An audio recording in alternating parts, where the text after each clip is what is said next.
Well, good afternoon, everybody. It's 1:15 over here in Leeds, in England, and it's Sunday, and it's not a bad day. So the reason, sorry, I missed last week's. I was away, and today's little clip. I'm going to cover three things. One, if you're thinking about doing a video like a clip like this, and you are relaying your story, I would recommend you do it. I found it tremendously therapeutic.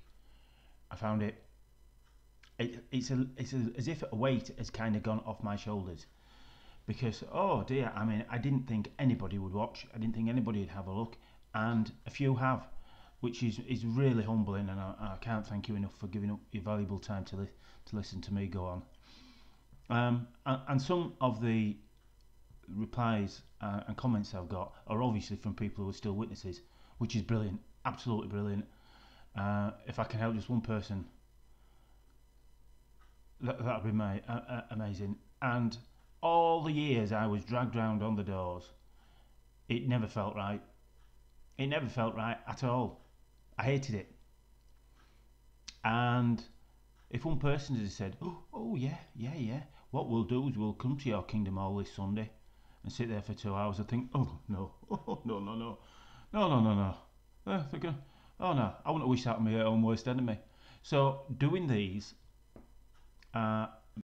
it's hopefully I can maybe make recompense for those years that I went round on the doors. I'm really pleased that I never gave it my heart and soul, and I don't think I will have. Anybody will have decided to be a witness because of anything I did. Thank goodness. Now, another positive of doing these videos, and your missus will probably think this, is because every time you do it, you have to clean up the kitchen. You have to make everywhere look nice, which has a bit of a positive effect. Anyway, my little clip today. I always like to do clips that nobody else has done, and something that is a little specific. And this one really is a real obvious one, and it's about imperfection. Now, going to biblical everything else, at the point of Adam and Eve, then the sin was carried out, and imperfection. So we've had 6,500 years of imperfection, and people have been and the Lord must look down and realise that this imperfection's gone on for over 6,000 years. And the result of that, and I'll use, even though it's not maybe my top subject, but I can go on to this, is people that are transgendered. Now, when I was growing up, it was never really heard of this, but now it's a bigger thing. And some of the extent, this isn't a sexually based thing, it's and some of the extent that these people, bless them, go to, undergoing really painful operations, undergoing massive changes in their life, it kind of indicates to me that in the witness faith that be looked on. I mean, I can't imagine ever allowing a transgender person to get baptised or into the organisation. I just can't. And that got me to thinking, then, because of that, do we really think that the Almighty will look down and think, yeah, there's 6,000 years of imperfection being bred, and there are going to be people that are born differently? Just out of that's going to happen. So you've got people who feel attracted to the same sex, you've got transgender people, you've got all the other kind of things. That is going to happen. That is because you can't stop it. That is going to be just a normal fact. The same way that people, some people are born very young and they have mental problems, very susceptible to depression depending on their upbringings, lots of different things. So I thought, yeah. So rather than the organisation saying, okay, yeah, 6,000 years, there are going to be people. I tell you what, we won't be the judge. We'll let the Almighty be the judge, and we'll just let people go on. No, that's not going to be the case. You would be, well, you'd have told if you like somebody of the same sex, you can't be you can't have a relationship. That's what they say. You can't have a relationship because biblical stands for it. But it doesn't seem to be allowing for this one thing of 6,000 years of imperfection being inbred.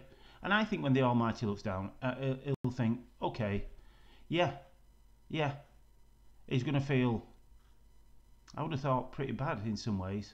The fact that there's people being born feeling in the wrong genders, people are, feel wrong because they're attracted to members of the same sex or whatever. And that just got me thinking. I thought, how can be so vitriolic and so damning of people, and be utterly judgmental, because it's going to happen, isn't it? It's going to happen. So that was just a little clip. Just I was just reflecting on it, something that I've not really seen anybody else really cover off in real detail. So I thought I'll have a go. So thank you so much for watching, giving up your valuable time. I really appreciate the support and the comments that I've had.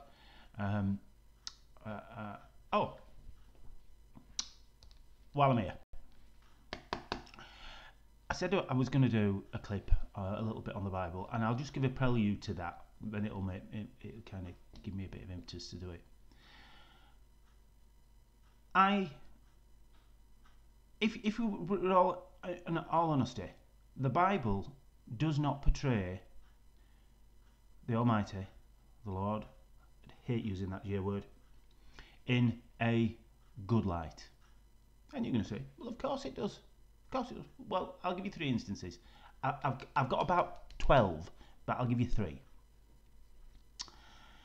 At the flood, apparently 8 men were saved, or 8 people were saved, and all women, children, innocent animals of some 30 billion, whatever the figure is. I'm rubbish with it also. But mass genocide on a huge way. So at that point, just to save 8 people, all the animals, tigers, dogs and kittens, the whole thing was murdered. Were just slaughtered. Okay. I mean, that's shocking. Because number 3 is Hezekiah, when apparently the Lord sent down an angel and he killed 130 people in one night. Well, what were they guilty of? They were in an army, yeah, but they were in an army because they had to be in an army. So it was indiscriminate mass slaughter of 130,000 people. Now, if that was capable, why didn't that angel pop back in Noah's day and do it, get shut of the people then, rather than destroying everybody on earth? So then we have number 2. I will say, I'm not very good with scripture. I don't like it at all. I don't like the whole thing. I base my life on the fruitages of the Spirit, because that for me is the Lord's personality. And love, joy, peace, those are the qualities I think of when I think of my Creator. And I believe I don't believe in evolution. Maybe but I just don't. I can't see how the planet, the sun, I just can't see how that can work. So I am a fervent believer in creation, and each to their own, but I am, without any shadow of a doubt.